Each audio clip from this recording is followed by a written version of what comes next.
Now, heads of oil and gas majors are gathered at ADIPEC 2023. That's the Abu Dhabi International Progressive Energy Congress, one of the biggest gatherings for energy industry. Now, there's much focus on the push for a multi-energy transition, as well as the essential role of fossil fuel industry would play to address the climate crisis. Now, to talk more about climate adaptation and climate financing for vulnerable economies, we are joined by Lisa Cummins. She's the Energy and Development Minister for Barbados. Lisa, good to have you with us. Barbados, an island highly vulnerable to the impacts of climate change. Some say that your experience really is an early warning system for the rest of the world. What are some of the climate adaptation projects that's being implemented right now to mitigate these impacts? I think absolutely you're correct. I think perhaps the starting point for that has been our advocacy by our Prime Minister Mia Motley, who has been speaking predominantly about the climate crisis and how it is affecting small island developing states and how that treats the question of vulnerability in those small island developing states. And so for us, it's not really about mitigation or adaptation. It really is about meeting the targets for reducing carbon emissions. It really is about facilitating and accelerating the energy transition. It also is about ensuring that there is the financing available, in particular for small island developing states, who are those frontline countries, to be able to implement the measures that are critical for our existence. I think that's really where the question has gone so far. And we're very much looking forward to all of the work that has already been started over the past few years and then being implemented now, because this is a time for action. And that's been one of the messages that Barbados has been very, very clear on. Time for promises has long passed. It's time for action. Barbados has an ambitious target to become the first 100 renewable energy, carbon neutral island nation by 2030. Now, how are plans towards that progressing? So that's absolutely the reality for Barbados. We did not set a 2035 or 2050 target. We set a 2030 target. And so in 2019, we made a decision as a country, because of that existential crisis that we spoke about earlier, to set aggressive and ambitious targets because it is about our survival. And so where we are now is that we have onboarded a significant amount of solar PV in our energy mix so far. We are in surplus of what we anticipated, and that's something that we're very proud of. However, that comes with a flip side. And the flip side of that is that the pandemic came and interrupted global supply chains. We are facing delays in dealing with access, and I should say storage, battery storage in particular, to be able to expand our capacity on our grid. We are facing challenges in delaying and in terms of accessing synchronous condensers and transformers globally. And that has been slowing down our further onboarding of additional solar PV on our grid. In addition to that, we are going to be pushing forward nonetheless with our energy mix, less intermittent sources in this instance. So we're now rolling out wind projects. We are going to be coming on board with some additional wind projects onshore. We are in the pilot phases of exploring what needs to be done in offshore wind as well, and establishing what needs to be done in our case because it's ultra deep waters.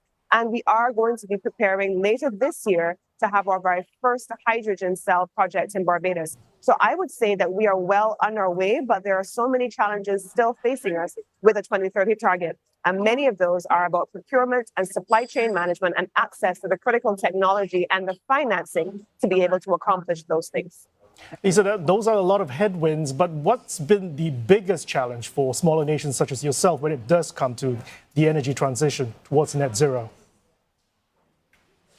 Well, that's a great question. And I think that's why the Bridgetown initiative being championed by our Prime Minister is so central to the development conversation on climate and on energy. Access to financing, and access to financing that is patient capital, that is at low and accessible interest rates, and that is able to focus on the questions of scalability also for smaller economies that perhaps are not being able to generate the kinds of large-scale projects and, as a consequence, a kind of return on investment for larger projects. And that's why Barbados has been in the forefront of the Bridgetown initiative, looking at not just access to capital and long-term capital, but how the institutions that make that capital available to countries like ours can be reformed in order to make sure that they meet the peculiar needs of small island developing states, just like Barbados and the other islands all across the Caribbean. We are here in ADIPEC, and we are the only Caribbean country here. And that really is a testimony to our advocacy on behalf not just of Barbados, but all small island developing states. It's critical for us. As you mentioned, Barbados is spearheading the Bridgetown initiative. That's your attempt to modernize global infrastructure to support climate action. What's been response to that at ADIPAC? Well, so far, what we have seen is that coming out in particular of the UN General Assembly just a week and a half ago in New York, where Prime Minister again continued to rally countries around support for the Bridgetown initiative, we have continued to hear countries here and partners here talking about the importance of the Bridgetown initiative.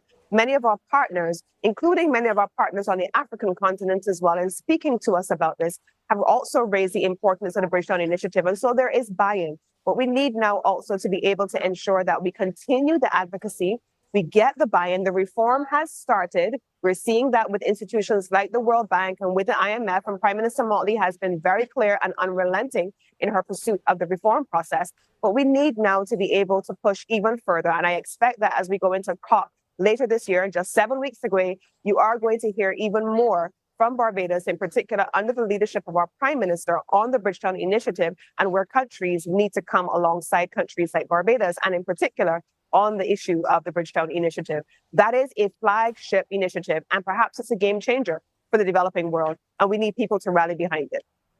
Lisa, the last UN climate summit, COP27, was deemed a failure for not keeping up to its promises on climate financing targets. What are your expectations going into COP28 next month in Dubai?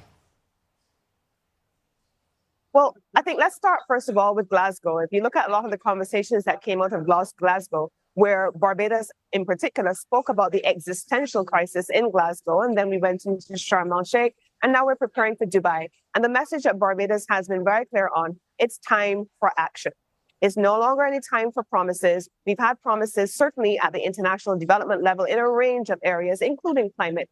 But the time has come now. I think certainly in the last few weeks in the summer, we have seen the hottest temperatures in the region, in the Caribbean, in Barbados. We recorded the hottest day in our history.